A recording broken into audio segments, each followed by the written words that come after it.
1. Welcome to Two Over Comics. My name is Steve. And I'm Mike. I did that. Here we are, Mike, back again. Look at you. Where are you recording from? I'm recording from my new Friday Night Game Night satellite that we were on the moon. On. Yep. We just got 101 subscribers on YouTube, so now I can upgrade to my satellite overlooking Earth. So it's a big deal. You can finally afford that lease. The Justice League was selling the old satellite. My arm. Wow. I mean, you guys really upgraded since I've been gone. You know, I'm a big spender, you know.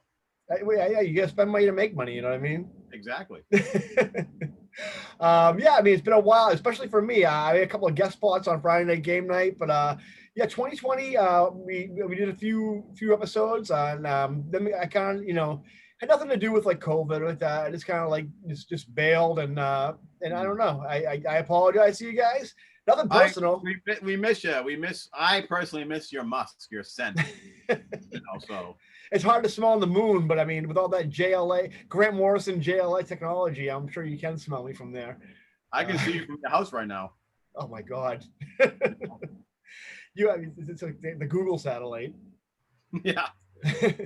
But anyway, here we are with background. There's only a couple of things that can get me out of the woodwork, and one of those things is Spider-Man, and not just Spider-Man, but like as Mike, as you're seeing right now from Mike, the OG, the one true Spider-Man, Ben Reilly is making the rounds in the news lately. Why is that, Mike? So if you guys have been reading the Amazing Spider-Man Spencer run, okay, good luck. I'm not saying it's bad. It's just it's tiresome, but that's another story for another day. We can get into that a little bit later. But with everything that's going on with Peter Parker, it seems like either he's gonna die or him and Mary Jane are gonna get together and get married. So there's and Peter Parker, Amazing Spider-Man 75, Ben Reilly is coming back, which is out of blue that Peter Parker. Ben Reilly died and Peter Parker 75. So I saw that little connection. I thought it was pretty cool. I did see that connection. Yeah. When's the last time Ben Reilly? The last time he made appearances in Spider-Geddon, I believe, right? Spider-Geddon, and currently he's a security guard at the museum in New York.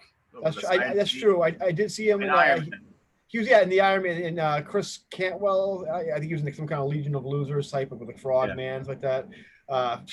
Very insulting from Mr. Cantwell there. But anyway, yes, I mean that story's still going on. That story arc's still going on, I think. Nick Spencer's run kind of unceremoniously ended abruptly. I don't think it was planned at all. I think he was going to stick around till issue 100 at least, which seems to be kind of the thing the creators do nowadays. But he's kind of the at the forefront of this new project right now. I forget the name of the company, but they're kind of branching into comics right now, and he's kind of like being their talent scout pretty much. Where I think he's going to be maybe doing a project for himself, but mostly kind of collecting. I think he's going to be kind of poaching talent from the comic industry, people who don't have many gigs right now, I guess, or even like high profile guys who maybe are looking to do something different than the big two. Honestly, that's not. I mean, good for him. Honestly, I mean, like with Spencer, I think he's had a great run on Spider-Man. Hasn't been like I'm not gonna really say. I'm kind of a weird opinion to have because I mean, as much as like I think I'll say his run has been good.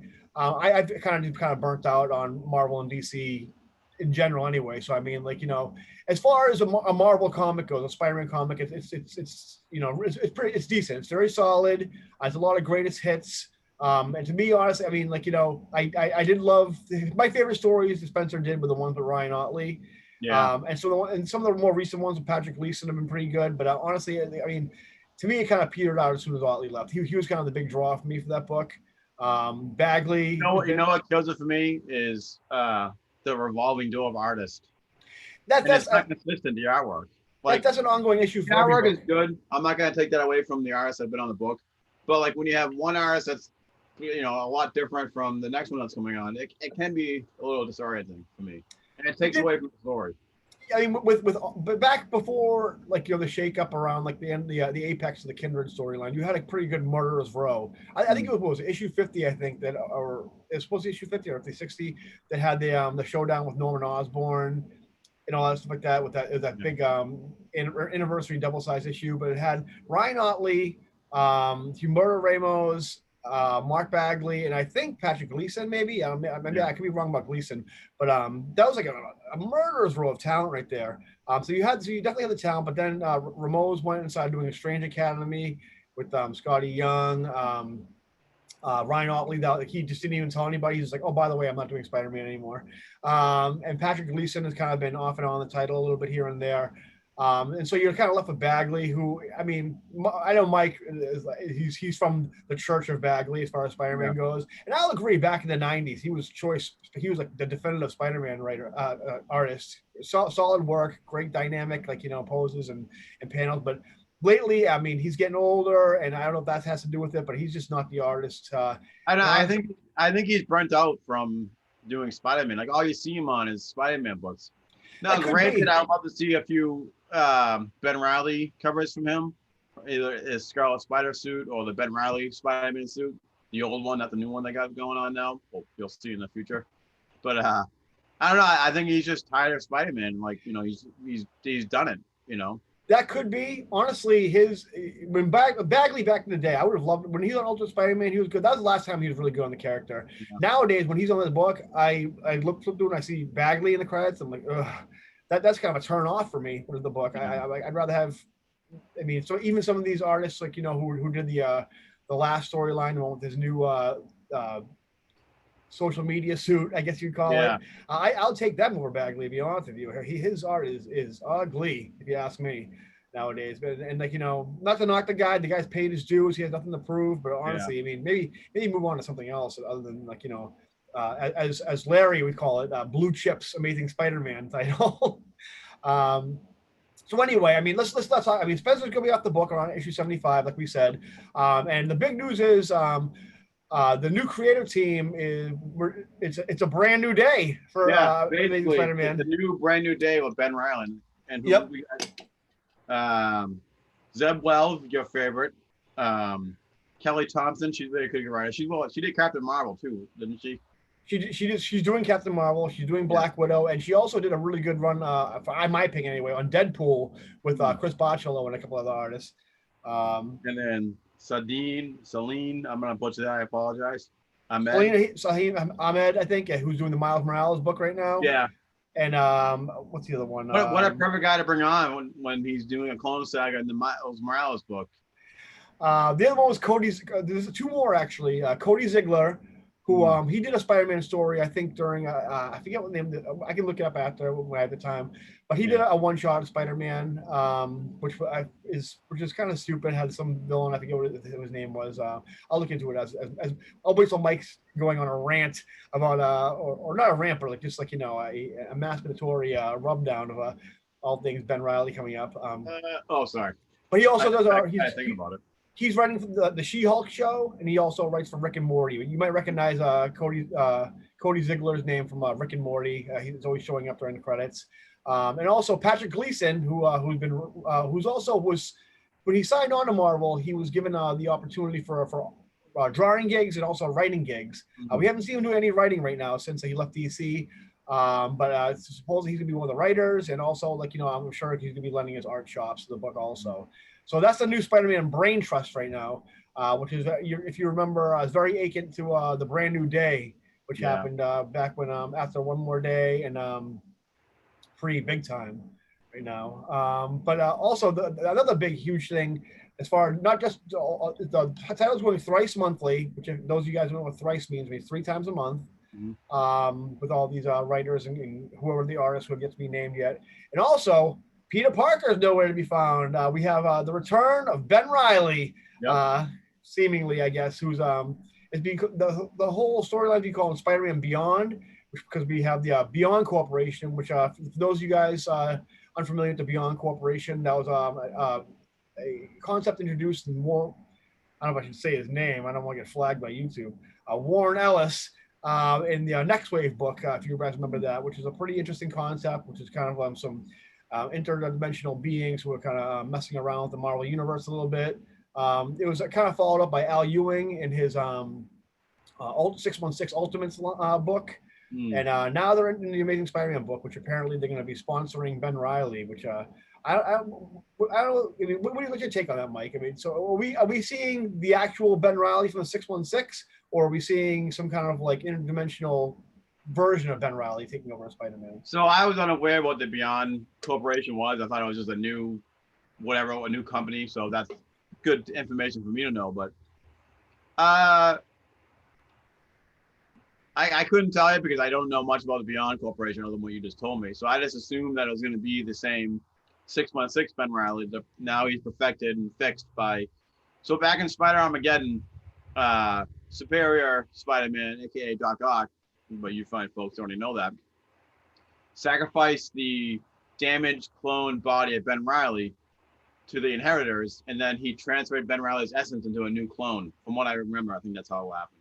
So now Ben Reilly has a new perfected clone body, and he's, like I said earlier in the podcast, he's been seen in the latest issues of Iron Man as his new job was a nighttime manager or security guard at one of the museums of science in New York. So I'm assuming it's that Ben Reilly, or it could be, like you said, it could be a Ben Reilly from another alternate reality. I'm excited to say the least, but I feel like that the main Spider-Man, if Peter Parker dies, we know he's not dead, but should be Miles Morales, and I'd rather see a solo book of Scarlet Spider. Well, I'm gonna put some images. We have a new Ben Reilly Spider-Man costume, which is kind of a take on the Mark Bagley designed Spider-Man costume from the 90s, which I love that costume, by the way. Now, honestly, I'd rather have that if we're gonna have Ben Reilly back. That or Scarlet Spider. We get some new web shooters on him, which I'm sure are being sponsored by the Beyond Corporation, which got a hold of spider stingers in there and his impact webbing, which I'm hoping to see that. I really miss impact webbing. I love when Spider-Man's creative with his webbing, when he's making spider skis or a parachute out of webbing and stuff like that. So I'm really hoping to see something like that. But yeah, I mean, from the images I'll post right now, we have some pictures where it looks like Spider-Man's either dead, which I don't think they're gonna do, or kind of like beat up a little bit with Mary Jane with him. And if you guys notice, she has the engagement ring on her hand. It seems like they might be retiring him. It could be. Maybe at the end of this, the Spencer's last storyline is called "What Cost of Victory," I think is what it's called. And I think what he's been hinting towards since the beginning of his run, and even in the middle and currently hinting at undoing One More Day, or not even just undoing it, but them being aware of the fact of what happened during One More Day, the events that happened as far as breaking up Peter and Mary Jane's relationship. Because all those point one issues, whatever the heck they were, during that the first part of the Kindred storyline a few months ago with Doctor Strange. It hinted that something was going on with Doctor Strange in that world they went into, and they never really finished that story arc. So that could be something. Things are kind of messy. You started getting I think that's when Spencer started to he was getting contacted by the company he's going to now, because you notice around that time you started getting writers helping him out, like Ed Brisson, who's doing it right now, and Matthew Rosenberg and those guys. So I think he was kind of I don't know. I don't know if he just stopped caring about the book or what, which I find it hard to believe, because the guy's clearly a big Spider-Man fan. But anyway, of Spider-Man Spectacular to get ready for this. But without getting into the politics of Spencer or Marvel and those things, I think what's going to happen, what you're going to see anyway, is not Spider-Man dying. I don't think they're going to kill off Spider-Man again with a second time within the past 5 years. Especially with the new movie coming out in December, they're not going to kill him off. Yeah, I think that won't sound wild if they're killing Doctor Strange right now. He's in a movie coming out next year. But I think what's going to happen is they're going to find out about the deal with Mephisto, but One More Day, and Spider-Man is going to. I think he's going to realize. Listen, I care about being Spider-Man, obviously, but obviously seeing what happened during Mephisto with the Aunt May during Mephisto and everything else, I care about you more than being Spider-Man. Yeah. And I think what's going to happen is he's going to say, "I'm listen, I have all these other Spider-Man people around. I have Gwen. I have." Ben, Kane, all these different Spider-Man characters. Why do I need to be Spider-Man? During one of the Kindred storylines. And so why do I have to be Spider-Man? You know what I mean? And so I think Ben Reilly, and during the solicits you see Ben Reilly said he's going to try to prove why he's be the best Spider-Man he can be, or the best. I mean, it kind of has a little bit of like flavor, flavoring of Superior Spider-Man in there, a little bit of Clone Saga in there. So I think you're not going to see Spider-Man die. I think you'll see him be either incapacitated in some way, or he'll just kind of choose not to be Spider-Man. A little half Superior Spider-Man, a little half Spider-Man, no more. In there, which honestly, I mean, we've mentioned before a million times, we're all in our heads as Spider-Man fans. We're all like, we all have that Spider-Man pitch in our brains. Like if Marvel ever said, hey, like, Mike, would you like to write Spider-Man? Because like, why not? We don't care about comics anymore. We're making movies. So why don't you write a book? My run, I've always had like a 3-year like pitch for like Spider-Man, and it always ends with Peter retiring as Spider-Man, passing on the mantle to somebody, either Miles or Ben or something like that. So I think that's kind of what we're going to see. As far as it would be nice to kind of see Ben Reilly's interaction with Miles too. It's going to happen too at one point. I mean, to me, this is okay. So let's get into the new creative team right now. That's what the whole point of doing this video was for. Zeb Wells is the guy who's kind of spearheading this thing. Zeb Wells, who looking back at his career, I found out now that he's kind of off and on again, he's been trying to be the Spider-Man guy since around 2003, with like these stories here and there. He did the Joe Madureira Avenging Spider-Man storyline. He also was part of the original Spider-Man Brain Trust with Dan Slott, Bob Gale, Mark Guggenheim, Mark Waid, Joe Kelly. He wrote one of the worst Spider-Man stories, in my opinion, Shed, which had was not a bad artist, but one of the worst Spider-Man artists, Chris Bocciolo, where the Lizard ate his son, and then it's kind of insinuated with returning to lizards, where they kind of become like these animalistic, horny lizards, where he insinuated he raped somebody, and that's Zeb Wells. And he I can't think of what other stories he wrote. I'm not a fan of Zeb Wells as far as the Spider-Man writer goes. Looking back at all the stories that he's written, I don't care for a lot of them. I do enjoy his Hellions book that he's writing right now, but that's not Spider-Man. That's Zeb Wells seems like he's want to kind of pitch this, and we kind of get into the mechanics of why all the other writers are getting into in a moment. So you also have Kelly Thompson on the book, who I think should be the writer of Spider-Man.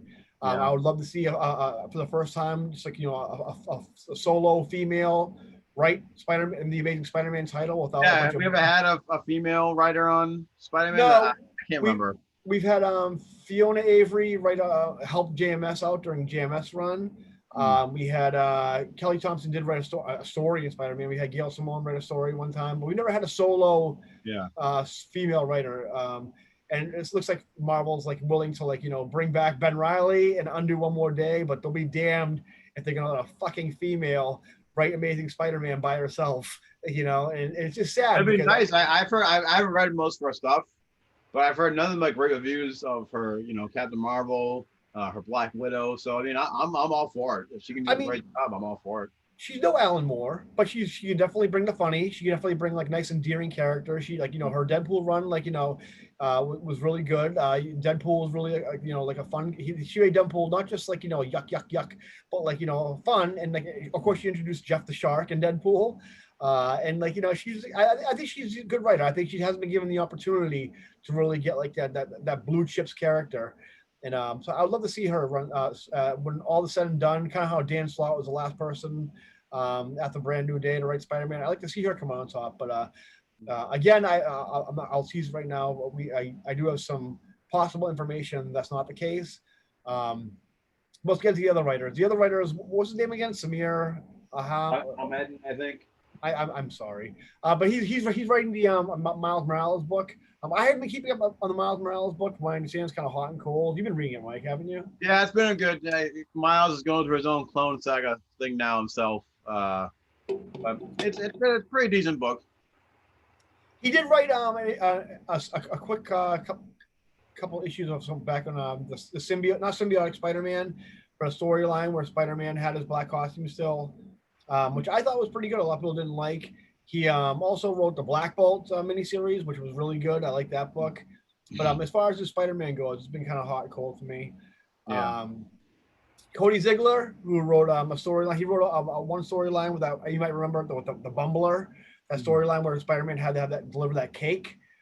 Yeah, I mean the thing with Ziegler is he writes for Rick and Morty. He's a comedy writer, and when you bring comedy writers in, like Zeb Wells was, Zeb Wells came from the Howard Stern show. You kind of get like people trying to be funny, and when you try to be funny, you can get a little cringy. So I mean, I don't know. Maybe you might see a little bit. I mean, Rick and Morty is more like Dan Harmon's kind of and Justin Roiland's kind of baby. So I think they do the bulk of the writing. I think like just because you're a writer on the show doesn't mean you contribute to like the overall show. I think you might have some input here and there, like throwing like a quick a joke here and there. But I don't know. We'll see. I mean, maybe he might wow me. He might bring some pretty good stories. I don't know. And the other one is Patrick Gleason, who he's a guy who's going to come up again. He did some writing on I think he co-wrote Green Lantern Corps with Peter Tomasi. He co-wrote Batman and Robin and Peter Tomasi. So he's one of those guys who I think a lot of people, when he came to Marvel, people were saying give him Captain America, just let him write and draw Captain America, which I'd be fine with that. Could be yeah, because work on Captain America has been awful. And writing, honestly, hell of a lot better than anything Ta-Nehisi Coates was bringing to Captain. That was the most boring fucking book I've ever read in my life. Was Captain America by Coates. Yeah, it started off good. That's another thing that killed it for me was the revolving team of artists. Like Marvel, knock that shit off. We don't like that. As far as the whole the Beyond. I mean, I don't know what this is. It seems like kind of they're doing a brand new day, big time type thing. With Ben Reilly. It's not going to last because that's the thing. Because right now, this happens right now. It happened unceremoniously. It was pitched right after Nick Spencer decided he was leaving, and then I'm sure Zeb Wells kind of scooped in there, and it said, "Here's my pitch for Spider-Man. I know you're kind of scrambling for a writer right now." And so that kind of turns into what this Spider-Man Beyond event that's going on right now, which is an event. It's not going to be the people are calling it the new creative teams. It's not the new creative teams. It's going on for about 6 months because in June, because the math is this starts in October, and by the math, in 6 months in June will be Spider-Man's 60th anniversary, which will also be Amazing Spider-Man number 900. Yep. So this will be going on, and I'm not going to get into the specifics of where let's just say I have, I'm not going to say sources, but I converse a lot with a lot of people who may or may not work for Marvel and DC. So I have a little bit of an inside track with some of these things going on. Once in a while I do. It's not like I'm sitting there like deep throat, trying to get all the scoops and all the things going on, in the industry. I talk to people and sometimes they I'm privy to this little bit of information.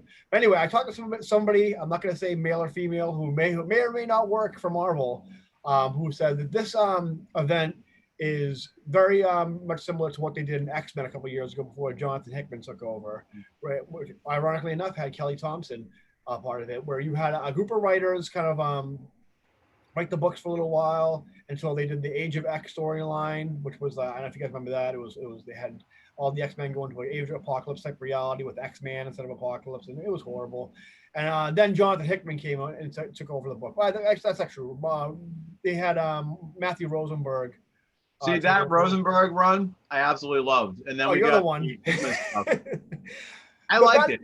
Matthew Rosenberg was a guy who before when they were looking for writers for X-Men, I read We Can Never Go Home Again. I'm like, this guy would be perfect for X-Men. Until he wrote X-Men, and I'm like, get this guy off of X-Men. Yeah, I didn't mind that run. I collected those issues. They're pretty good. So anyway, what was happening basically during that time? They needed a buffer period because they were waiting for Jonathan Hickman to be freed up from his independent work, so he could take over the X-Men, which he's doing right now. Which your mileage may vary on that. From what I hear from the person I was talking to, who may or may not be pulling my leg or not, you have, as we're all aware of, DC had some major shakeups in the past year as far as letting a lot of contracts go, a lot of big writers go, a lot of long-time talent go. From what I hear, we have someone who's finishing up. They have a bunch of independent work going on, and then by the time 900, the time to celebrate Spider-Man, Peter Tomasi is going to be coming to Marvel after being at DC for I think about 25, 30 years, something like that. Yeah. Who is probably one of he's like Grant Morrison without not like Grant Morrison, but he's like a great writer who just never gets to do. He's always has like these great books and is always taken off them for some hot talent. I loved his Batman stuff when he was with Batman's great. Batman or Batman and Robin stuff. That stuff was great.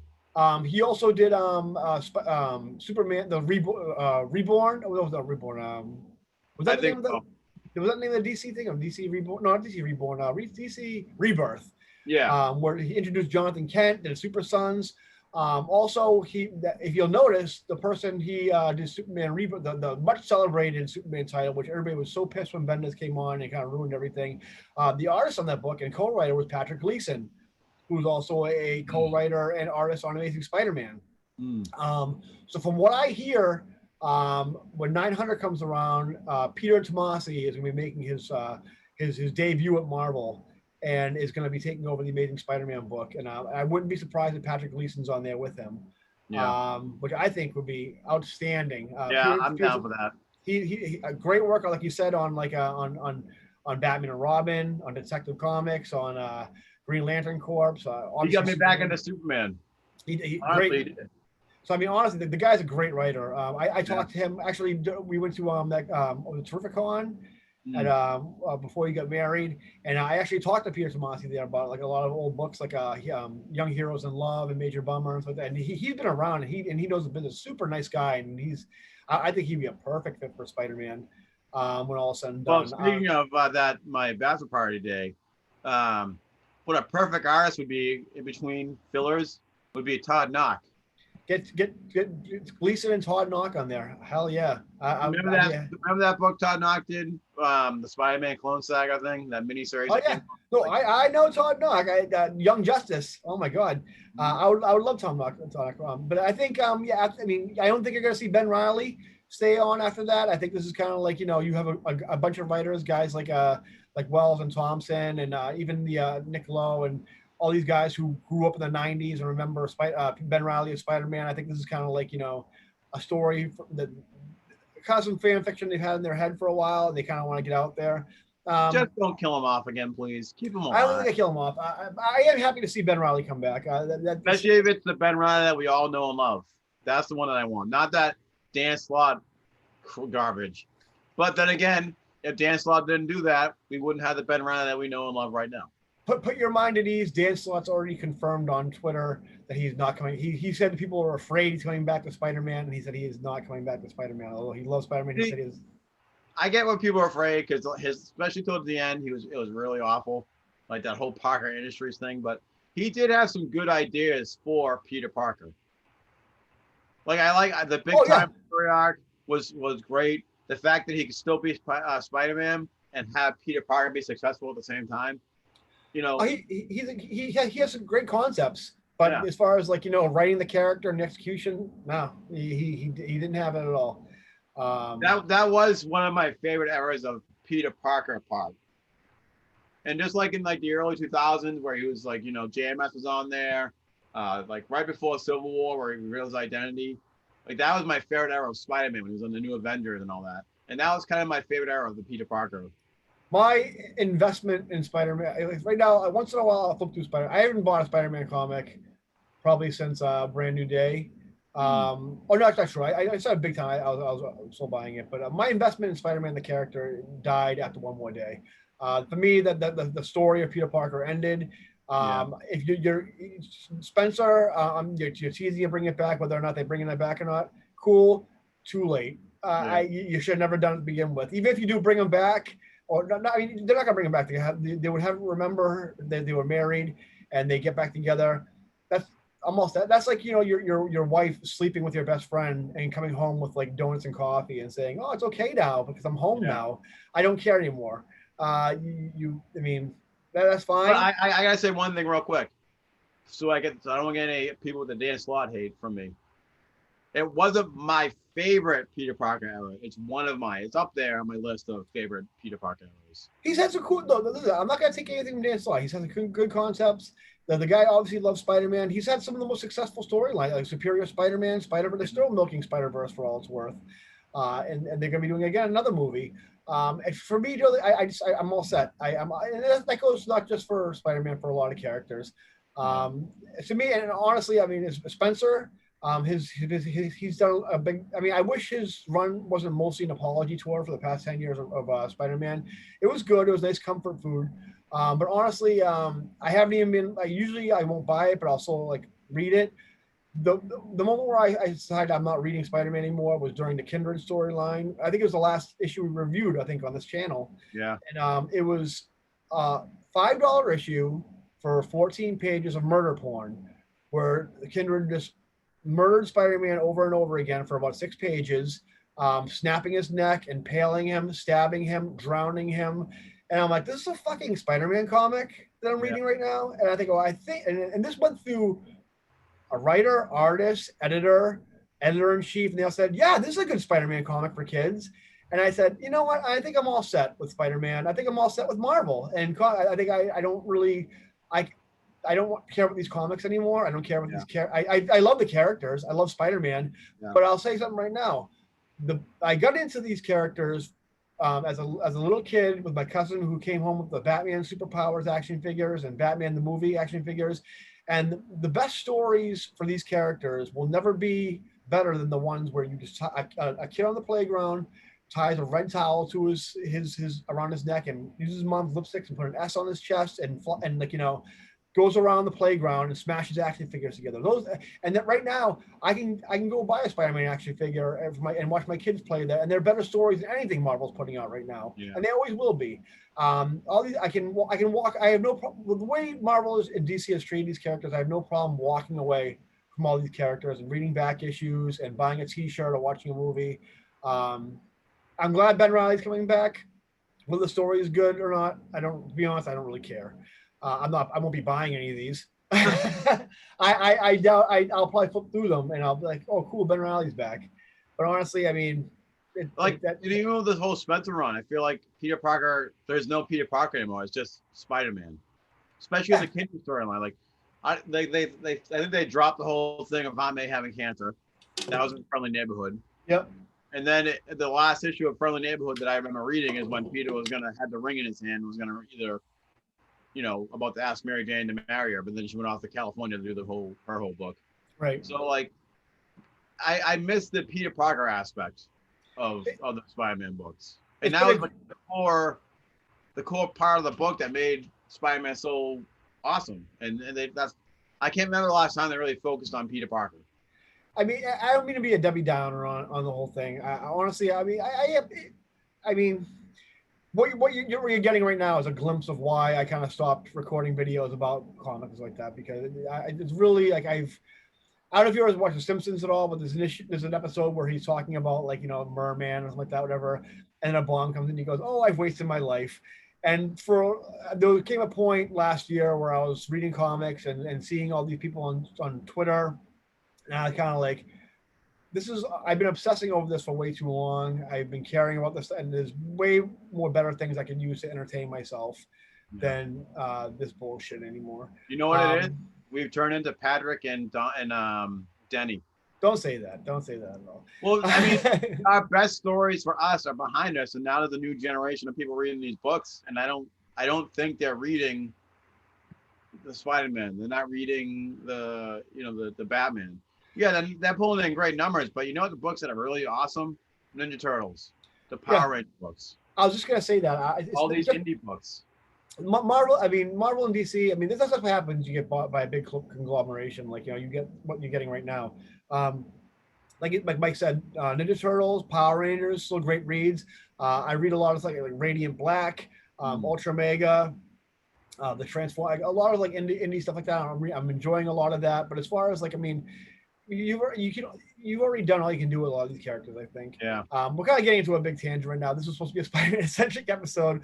That's what we do. We go off on tangents on Cake Burger Productions. But you know what? I might get all caught when these issues come out. I might get caught up in all the hype. When Mary Jane and Peter Parker back together, I might get caught up in all the hype. And I may change my tune and all of a sudden become like Spider-Man fan number. I'm not gonna say number one because number one fan's right here. I might become Spider-Man. I got a button right here for my satellite that's gonna blow your house up if you. Yeah. I'm gonna see the big spider signal come out and all of a sudden it's gonna like turn into instant kill mode. But yeah, I mean, like, you know what? I mean, get excited. You know what? I was on another podcast. I wasn't on the other podcast, but I was contributing to a super chat, another podcast a couple of nights ago. And you whore, you cheated on me. I'm cautiously hyped about this. I love, like Mike knows, the Clone Saga is what got me back into comics in a big bad way. So as far as Ben Riley, the past, I don't know how long it's been, like 20 years of me, like, like getting really into comics and collecting comics and obsessing and talking and arguing about comics has been because of Ben Riley. Seeing Ben Riley in a Wizard comic and saying, who is this guy? And then kind of catching up on all that. So, I mean, like, I'll be checking it out. It's up to the writers if I want to stick around or not. And that's always the case, really. But, yeah, so, I mean, we're going to have Ben Riley back for a while. That's great news. I know Mike's excited. If you have been paying attention to the channel for a while, of course, we're fans of the Clone Saga. We've done multiple episodes about the Clone Saga. So, I mean, like, all you Ben Riley fans, including us, it's a day to celebrate. Mike, as soon as he heard the news, has not taken the sweatshirt off since. No, I haven't. I'm sweating my balls off, but I don't care. It is a heat wave right now, and that's how much this guy cares. How many times has Ben Riley gone off in his awesome uniform to go fight someone in the summertime when it's really hot? This is a sweatshirt he wore, and it's my favorite costume from Spider-Man. Ben Riley has died 28 times for you. Yeah. And like the least you could do is check out his book. Exactly. I will go in the garden right outside now, and with this, no, I don't want to get dirty, but I will do something outside with this sweatshirt on. So I think that's going to do it for us for this episode right now. Spider-Man Beyond, we're going to call it. I hope that's what it's called. It's a cool title.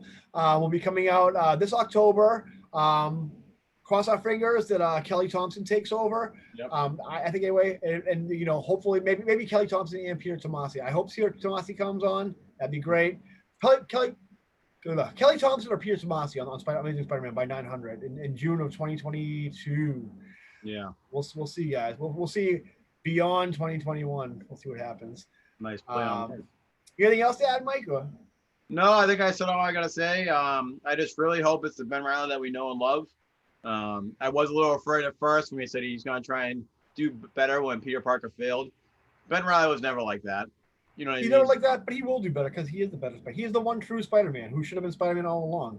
I agree, but I'm just saying he never had that mentality. So that's why I'm a little afraid that we might get the Ben Riley, the Dan Slott Ben Riley, and that the Peter David Ben Riley one.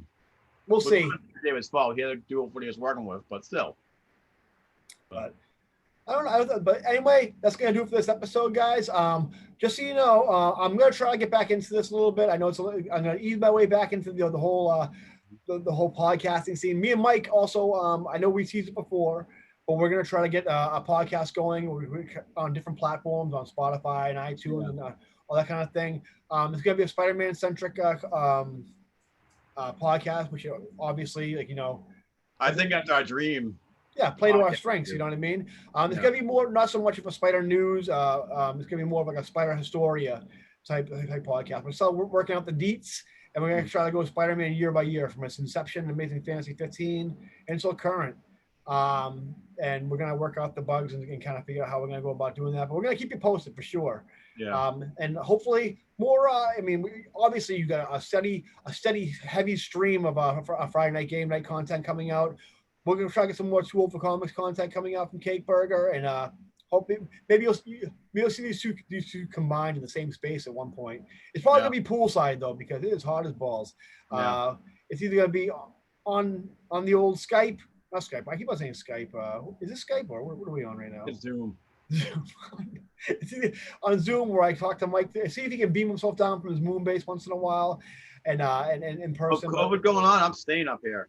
Yeah. So. Anyway, we're going to try to get more Cake Burger content coming up here with the two of us, and maybe get some guests on too. Get back in the saddle. But we've rambled on long enough. Let's get the hell out of here. Let's log out, Mike. And we'll talk to you later. For old time's sake, Mike, Let's get the old Xavier brain zoom going. Bye, guys.